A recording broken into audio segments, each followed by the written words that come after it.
On Friday morning, just before 10, Steve K.L.P and his son Keegan sat side by side in the older man's living room in Westland, Michigan, a short drive from the Ford Motor Assembly plant where they both work.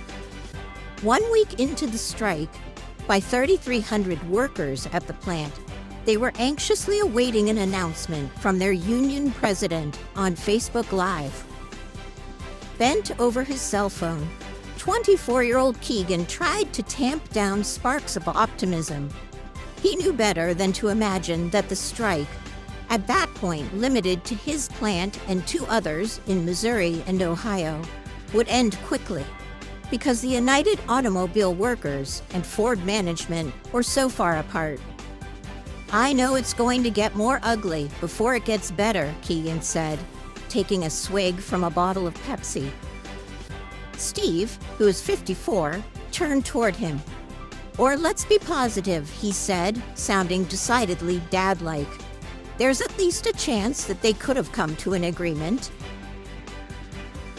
So, my name is Jenna Russell, and I'm the New England bureau chief at the New York Times. And the story I'm reading to you is a look at the UAW strike through 2 particular workers, a father and son. We wanted to visit with them and spend a little time with them for a couple of reasons, to see kind of what this experience looks like in real time for the people who are living it, but also to explore some of the generational differences, both in the auto workers specifically, but also as that kind of mirrors the changes that are taking place in the workforce throughout the country, where we're seeing some divergence and some interesting changes between older workers and younger workers who are coming up. And we see some of this in the story. I was able to spend some time with Steve and Keegan, both on the picket line and also at home. And what was striking is how they are really supporting each other through the strike, which for them is a total unknown because neither one of them has ever been on strike before. So the moment that I captured here was about a week into the strike, which began on September 15th against General Motors, Ford, and Stellantis, Chrysler's parent company. And I was able to be there when the strike went from just involving 3 particular auto plants to more than 40, was able to be with them at that moment that the strike was expanded and to capture some of their emotion through that. And as you surely know from reading about what's happening, the union is making a pitch for some really significant pay increases, about 40% over the next 4 years, new benefits, particularly for younger workers, and the elimination of the 2-tiered wage system that the union agreed to put into place at a time in the 2000s when the company was really struggling. And so what the K.L.Ps told me and what other union members told me is that they feel like it's time now for the company to give back and restore some of those losses.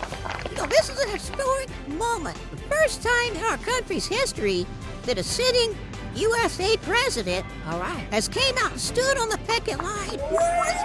The latest development in the story on Tuesday was that President Biden traveled to Michigan and appeared on the picket line with workers and UAW union members, which was the first time that a sitting president has joined a picket line.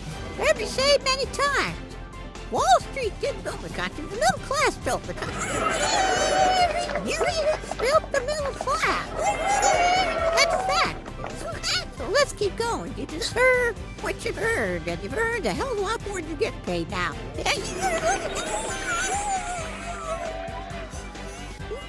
This strike comes after a summer and a year when we really saw a lot of increased union activity. We've seen, of course, a lot of organizing campaigns in workplaces and industries that haven't had unions before. We've seen polling that shows increasing support for unions, particularly amongst the youngest workers. And part of why this strike is such a big story is that because of the size and prominence of the union, what happens, the outcome here, experts say will have a lot of ripple effects for other unions and workplaces across the country, so it's being very closely watched. I would say by having this opportunity to go to Michigan and to meet with people and talk with people firsthand, I found myself really interested in the question of where work is going. A really big question for the country right now, and would really love to have the opportunity to delve into that again in future stories. And now I'll take you back to my story. With 28 years behind him at Michigan Assembly, an immense plant in Wayne, Michigan, 30 miles west of Detroit, that ordinarily churns out some of Ford's most popular SUVs and trucks at slightly faster than one vehicle per minute. Steve K.L.P hopes to retire by the time he turns 60, and he dreams of buying a small farm in Tennessee.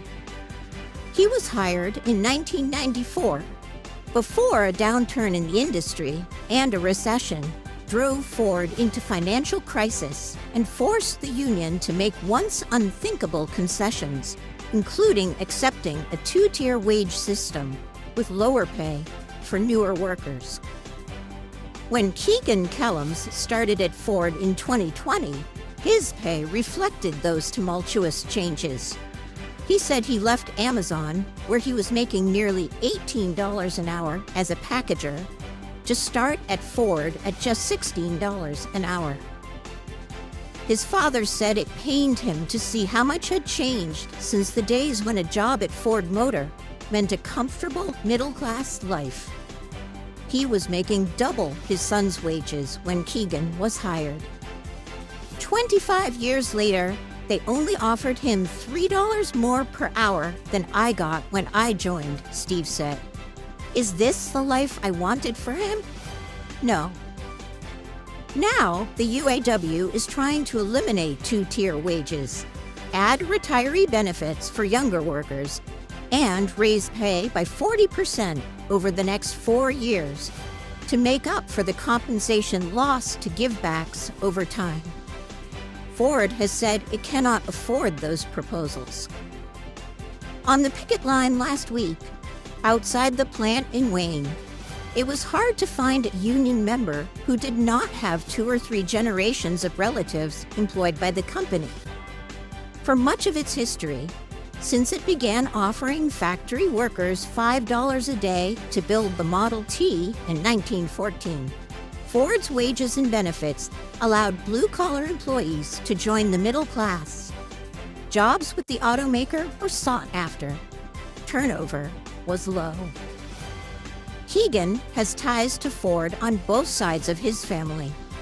His maternal grandfather worked for 42 years at Michigan Assembly. His father's great-grandfather worked at another Ford plant in Dearborn.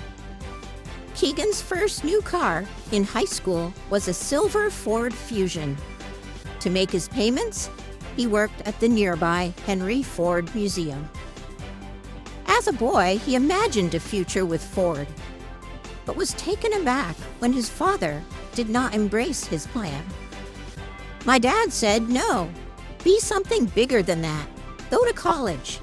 I come home tired every day, the younger Mr. K.L.Ps recalled another day last week, sitting in the local union hall near tables piled with food donated to striking workers. When Keegan was 9 or 10 and the country sank into recession, the union agreed to help keep Ford afloat through a bad time. But members now say Ford never restored their losses when profits surged again, leaving them disillusioned and less able to get by.